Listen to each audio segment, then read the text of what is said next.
Hey guys, good morning. This is Paul Damon, and today I kind of wanted to talk a little bit about something I'm seeing more and more is about the reason to live overseas in a country. To me, when we decided to leave the US and come overseas, or go overseas, I should say, and we, of course, came directly to Nicaragua, we decided this based on various factors. It was not look for a country with the lowest cost of living, okay? What I'm seeing more and more, and those people are getting a lot of views, is the lowest cost of living country to move to. Or I saw one, the 20 countries with the lowest cost of living. If it's the lowest cost of living, I think you will run into trouble. Why do I say that? Well, you still got to live in the country, right?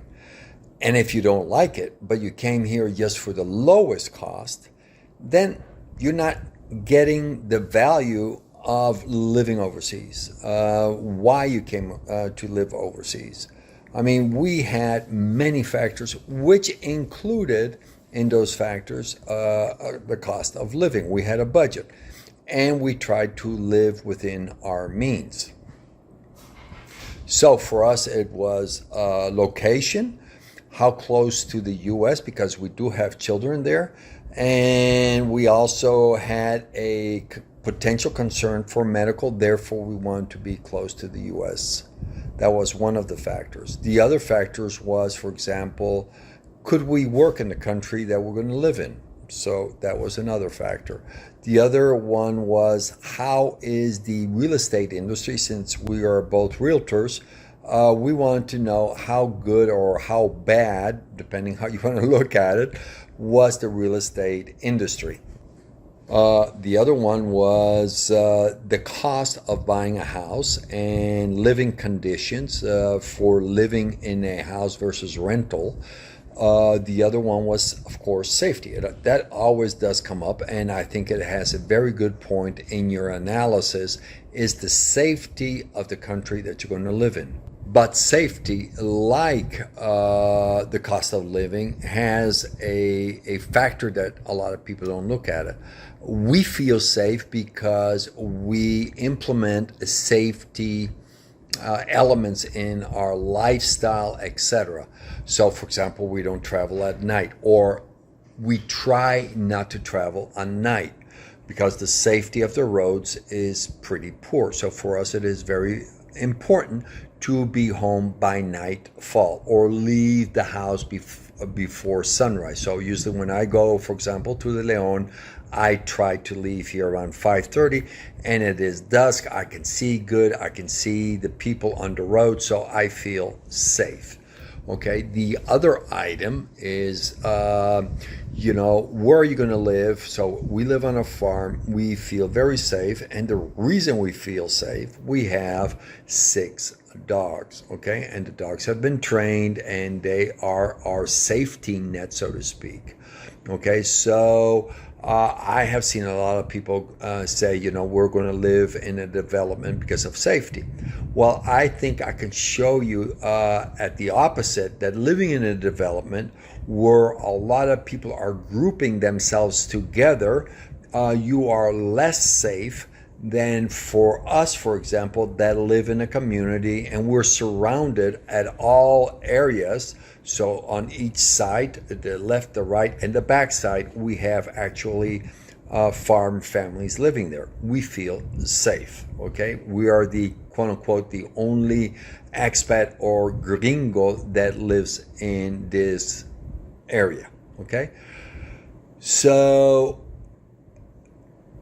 that's about safety. Let me skip. I mean, I could talk about that for hours, and I have no desire. I think I gave you my opinion, and this is all about my opinion. Everybody can come up, and I've seen other people come up with their own, which is fine.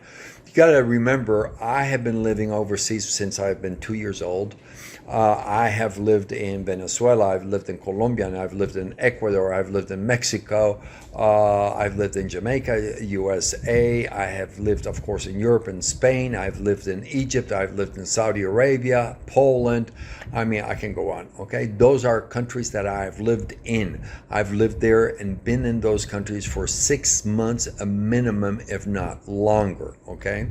So, and I have traveled. I mean, Ghislaine and I have traveled to many countries. I have 57, 58 countries so far where I have traveled. Not just, hey, I hit the airport, that counts. No, no, no. We don't do it that way.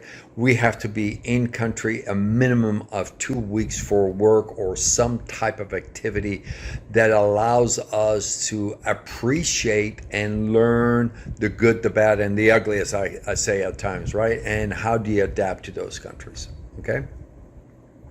So some of the other items that we looked at is the quality of food. I mean, food is important. It's what you take in, what you're going to eat every day, for your well-being of life. And what is that cost of that food? You know, we just came recently back from a trip to Europe, and I can tell you the biggest advantage that you have in Europe, you can buy everything and anything that you want, from strawberries, apricots, apples, pears, you name it.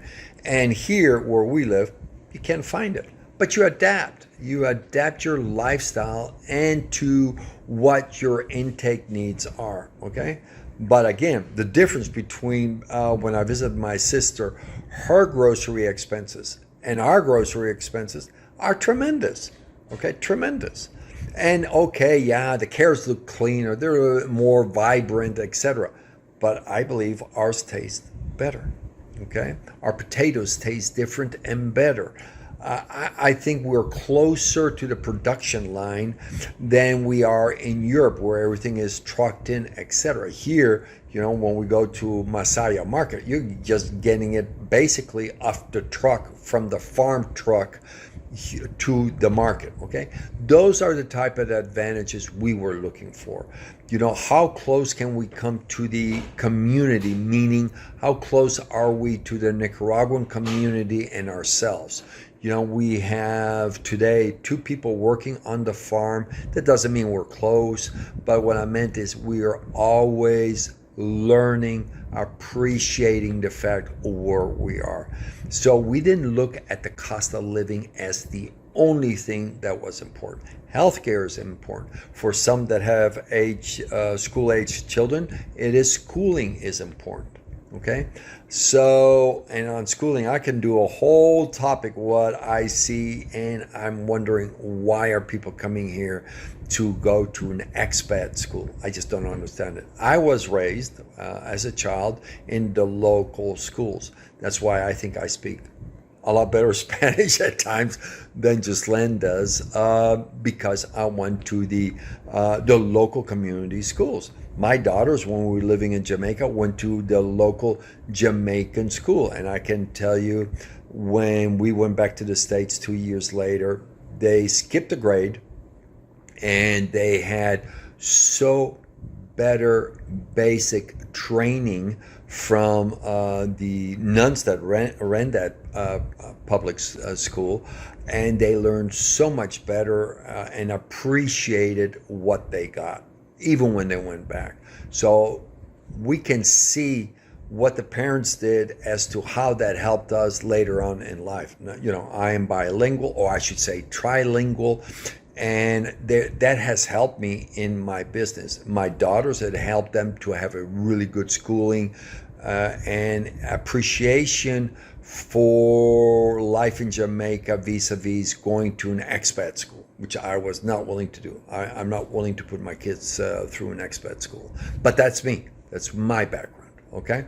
So I hope this video on the cost of living is helpful for you to make a decision. What are the attributes that I want to see when I move to Nicaragua, when I move to Latin America, when I move to Asia? What are the attributes that you are looking for? Then hone down, travel the country. I see more and more people just traveling to one place. I mean, go to places. You know, in one of our videos, the intro videos, you will know that we traveled all over. We went from Granada to Esteli, we went to León, we went to San Juan del Sur, to Rivas. You know, we traveled around and lived in those communities to figure out where did we want and where did we end up in a farm community outside of Granada. You can do that too. Okay? Hope this was helpful. Have an awesome day. Thanks for your time. Take care.